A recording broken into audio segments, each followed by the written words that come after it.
Hey guys, my name is Joe Prue, and it's time for one of the most important reviews I've ever made on this channel, in my opinion. Today we're going to be talking about the new We Are the City record, and it is titled R.I.P. We Are the City, they are a Vancouver-based experimental pop, indie pop, art pop group. They're a trio comprised of Kay McKenzie on keys and vocals, David Menzel on the guitar, and Andrew Hutzalak on drums. They've been doing it since the late 2000s. Their debut record came back out in 2009. This is their fifth full-length album, if I'm not mistaken, and it is the follow-up to the companion album, I guess, or the prequel album that came out in 2018, and that one was titled At Night. I reviewed it on this channel, if you do not remember. I'm kind of a big We Are the City fan. On this channel, I've done covers of them. I've reviewed their music, every single release that they've put out since I started this YouTube channel. I just have always loved them since around high school age. I remember I stumbled across their 2011 high school EP while I was in high school. I continued to listen to it to this day. I still give it a spin every once in a while. They put out in 2013. They Canada only released this record originally. Their 2013 record, Violent, which I still find to be a fantastic album that I come back to time and time again. Fantastic record from We Are the City. And they followed that up in 2015 with Above Club, which was a more maximalist, very lo-fi, and very abrasive approach to the art pop that they have been toying with throughout their discography. And the way that they kind of promote these records, including all the ones that I've mentioned here, is just kind of unlike any other group I've ever heard of. The high school EP was kind of promoted by the fact that they were technically a different band for a bit with different names. They put t-shirts over their heads and performed around the Vancouver area under the name of the band High School. And then once people kind of found out that it was them, they stopped performing these songs as High School, but then they just turned it into an EP titled High School. Meanwhile, when they put out Violent back in 2013, they also put out a full-length film of the same title. They made a soundtrack for the film of the same name as well, that you can go stream on streaming platforms, if I'm not mistaken. I believe I have it on my phone, actually. And then when they put out Above Club in 2015, they promoted that one by saying that they were streaming the entire making of their record 24/7 on their website. It was supposedly that they were in Belgrade, Serbia, which was completely not true, obviously. It was kind of revealed in kind of a short film that they released a few months after the record came out. And then with this At Night R.I.P. kind of companion records, they kind of promoted it with a bit of a short film where they were talking about things, and they said that these two records are going to come out. This one that just released now, R.I.P., was actually supposed to come out in early 2019. Well, it's early 2020. It's a year late. Whatever. But basically the band said it was supposed to be that this record was a kind of companion in that the record At Night was kind of pieced together very quickly. There was not a lot of time put into it, apparently. Meanwhile, this one had hundreds and hundreds of hours into this one. And I can totally see right on the face of these two records why that would be the case, obviously. That last record, At Night, it was 11 tracks. It didn't even break the half-hour mark. This one over here is 12 tracks and 49 minutes long. It is their longest record in their discography, which I think is something interesting to note, considering how to the point I've always loved We Are the City's music to be. It's weird to see them putting out such a longer record. Not saying that this is like super long. We're not talking like it's an hour and a half, 2 hours or something like that, like a lot of ambitious projects have been in the past. But for We Are the City, you can tell just on the face that this is going to be probably their most ambitious project yet. And of course, upon knowing the fact that this album is dedicated to a friend of Kane's and a friend of the band's that passed away recently, as well as the fact that we got the lead single, Song in My Head, which felt like the band was trying to kind of break into the mainstream a little bit with with that single being so pop-centric, being so to the point, being so just punchy, and just really just going for the big hook on that one, as well as the amazing track Killer B-side music that they had actually already played on the At Night tour. I actually heard that live before the studio version was released, and of course the studio version, I think, in my opinion, totally lives up to the hype of the live performance for sure. But you could kind of tell that the band was kind of trying to shoot for something a little bit more serious, maybe just a little bit more big picture, trying to do something that maybe meant a little bit something more to them than it did to other people. And honestly, I kind of felt like I had very, very high expectations going into this record. I had very, very high expectations. I wasn't exactly sure what we were going to get on this thing. I think that I knew that, you know, I've always liked every We Are the City record. I didn't have any doubt that I wasn't going to like it or anything like that. I just wasn't really sure what to exactly expect going into this record. And now that I've sat with it for a few days, I've listened to it many, many times, I will say that, for one, this is definitely the most ambitious We Are the City record to date, with a lot of things that are going on with this record that I will kind of tackle as I get deeper into it.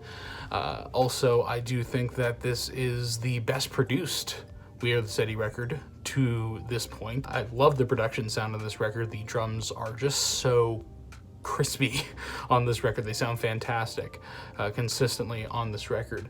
Also, it feels like they're taking all these sounds and ideas from previous records and they're just fusing them into this one, to the point where I can kind of pick out things from every single record in their discography. I can kind of pick something from there and see it in this record. For one, the track I'm Not Yours Anymore, which is, I think, the second last track on this record, there's a bit of a breakdown in the track which sounds exactly like something that they would have done on their debut record In a Quiet World, if I'm being honest. Some of the pop rock moments on this record definitely sounds like something they would have put out on the High School EP. I can hear things from Above Club with some of the breakdowns and some of the instrumental breaks on this thing that get a little bit more on the avant-garde kind of abstract and lo-fi side of things. Also, there are a couple tracks that reference directly instrumentally to the instrumental on the track When You Dream of Waves from the last record, which I thought was kind of interesting that they did that. They literally repurposed these instrumental parts for this record in a very interesting way that, again, I will get into more as I talk about the actual album here. But also, I think that on the face of it, just going through all the themes and all the lyrics of this record, I feel like this is the closest we've ever got to a Kane McKenzie, their lead singer. I think this is the closest that we've gotten to a Kane McKenzie solo record. It almost feels like, where a lot of the lyrics on this record are incredibly confessional. They're very personal. They are very there's just nothing holding you back from the fact of the matter on what Kane is saying in a given track. And obviously I will get to that as well, but it's just such a vulnerable and to the point and just blunt record in a lot of ways. Maybe not always instrumentally, but definitely from a lyrical standpoint. As I've said, I love the opening track, Killer B-side music, love the kind of sampled piano that kind of kicks off and plays throughout the verses on this cut. It has this weird kind of push pull momentum to it that I actually really like. The hand claps, the little electronic bits definitely have a cool feel to them. I love the little guitar riff that comes in on that pre-chorus, and when the band busts in on that hook with the guitars, my god, those guitars are just so loud. They are just unbelievably loud. They are just ear-piercingly loud. I don't know how they got them to sound like that, but it is one of the most mind-blowing moments on the entire record, and I still love it to this day. It's a fantastic track. Also, beautiful bridge on the track too, with a lot of these synth layers and just the atmosphere around the track. Beautiful opening cut, really sets the tone of the record really well. And the track Song in My Head, I still think it's a really quality single, really insanely catchy track. Love the stomping piano groove in the verses. Actually kind of feels like something 21 Pilots maybe would do, or something like that. Just the tone of the track overall. I do think it kind of sticks out a little bit like a sore thumb on this record, considering nothing else on the record really sounds like it, if I'm being honest. But if I also am being honest, I think it's just a quality single, quality track. But it does feel a little bit weird, as it doesn't really fit in thematically to anything else on the record, if I'm being completely honest. However, after this point, we kind of get deep into the record a little bit more on the third track, Night Guest, which is one of the best tracks instrumentally on the entire record, in my opinion. It is such a busy indie rock, math rock, post-punk groove on this track. The guitar and drums on this thing are just so tight. They are so insanely, like, they're just going all the time. They're just not stopping. I also love the instrumental breaks that kind of come through on the chorus with the synth layers that come in and how the drums kind of space out a little bit more. But I have to say that this track is beautiful. It is one of my favorites on the record for sure. Honestly, the first few times that I listened to this song, I didn't even hear any of the lyrics because I was just so in love with the instrumental here. I love the layers. I love the performance here. Also, Andrew Hutzelack on this record, he is just knocking it out of the park with his drums on this record. They sound incredible. His drum beats on this thing are consistently just great. I love a lot of the just insane fill ideas he comes through on some of these tracks with. He just puts so much passion into his drumming on this record. I'm kind of amazed at some of the fills he throws in on this record. He just absolutely nails it. I think some of his best drumming in the entire We Are the City discography definitely happens on this record. The track obviously coming through on the fourth track here, I honestly kind of feel a little underwhelmed by the first half of this track, if I'm being completely honest. And it's not really that the lyrics are bad or anything, or that kind of manipulated keyboard on this thing sounds bad or anything.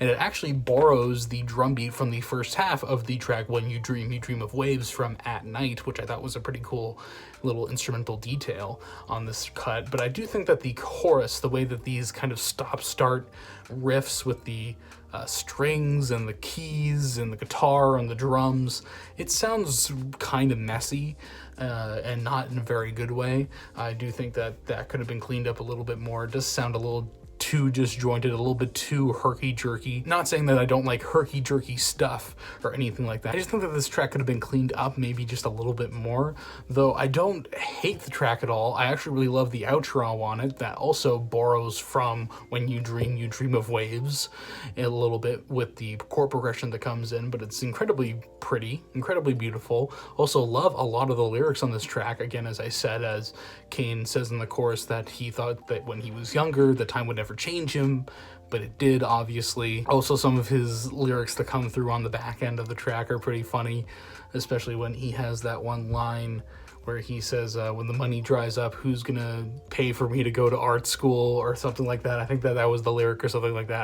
I actually haven't read any of the lyrics on this record, but I thought that was pretty tongue-in-cheek, pretty funny. It's one of the more humorous tracks in that way on the record, but honestly, there's just a few things holding me back about it, especially just in the first half, that really feels a little bit underwhelming to me. Though I think after this point, there's not much about this record that I really dislike at all. Like, there's so many highlights here from this point on. The following track, You're So Clean, is one of the most straightforward pop rock numbers on the entire record, with the guitar riff on this thing, the very blunt vocal delivery from Kane, which is, his lyrics just have this absurd feel to them that I just love. How they're just talking about getting clean, wiping off all the dirt. You're ready to impress any mess you're about to make. Your idea of getting clean is just you trying to say that you're ready to get dirty again. Definitely feels like he's kind of throwing in a bit of a religious Christianity undertone to those things that he's saying on this track, but I think the tune on this track is instantaneously catchy. Love the performance. Love the feel of the track. It's so straightforward. Again, it kind of reminds me of something they would have put out on like the High School EP or something like that.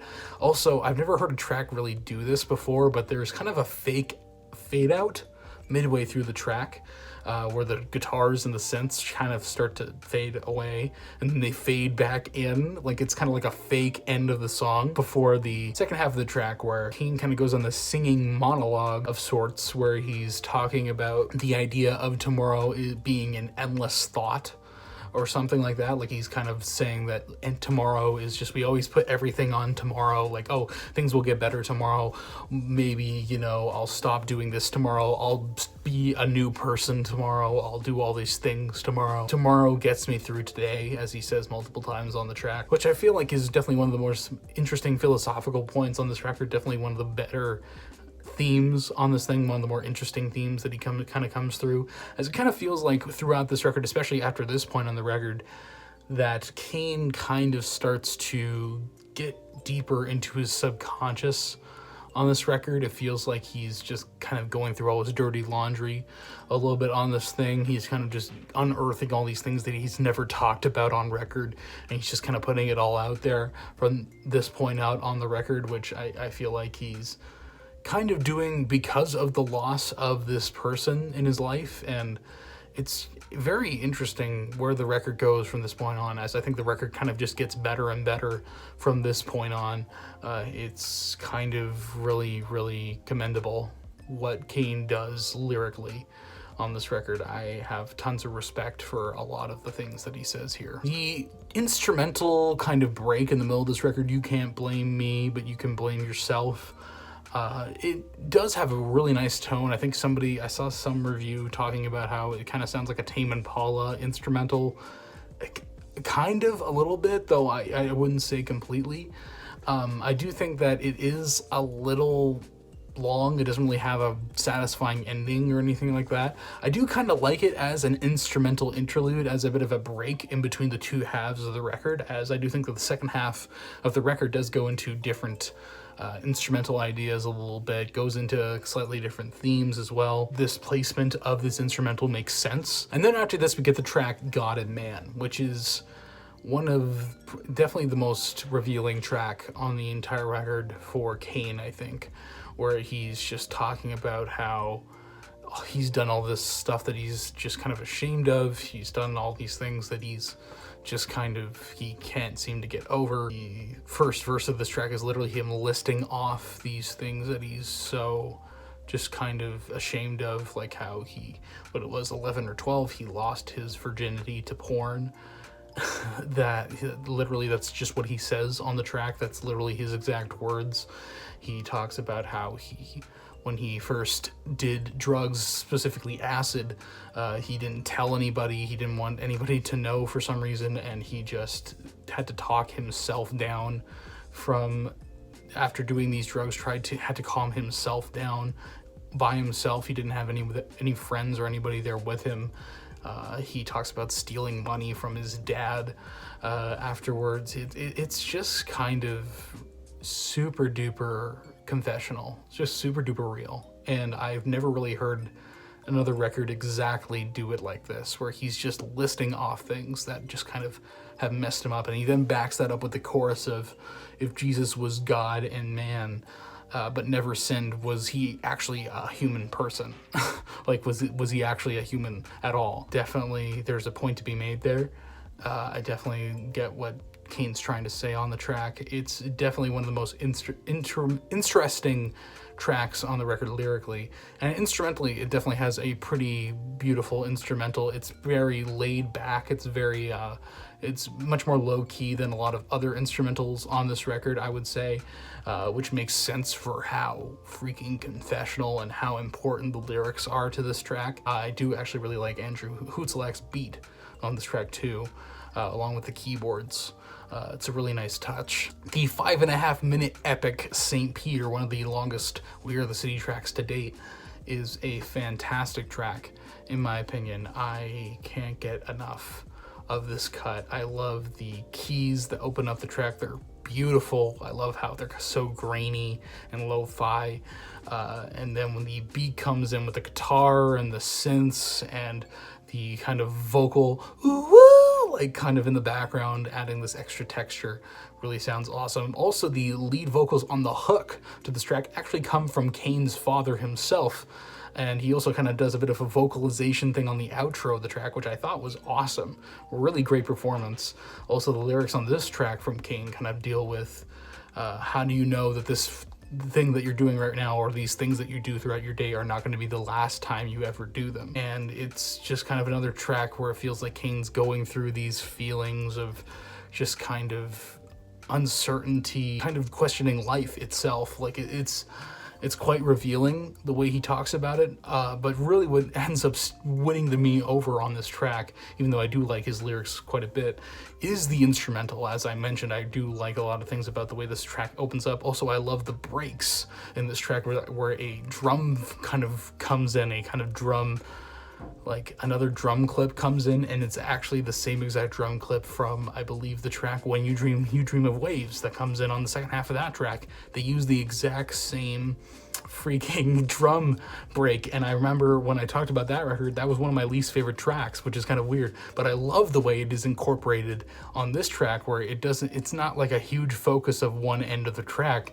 It's literally just this cool instrumental break that goes over super well. Kind of feels like a bit of a hip-hop drum break almost, which I was not expecting at all.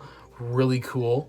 Love the instrumental outro. It's so just synth heavy and really almost orchestral feeling, even though I know there's no orchestral performances in that part of the track. It goes over so well.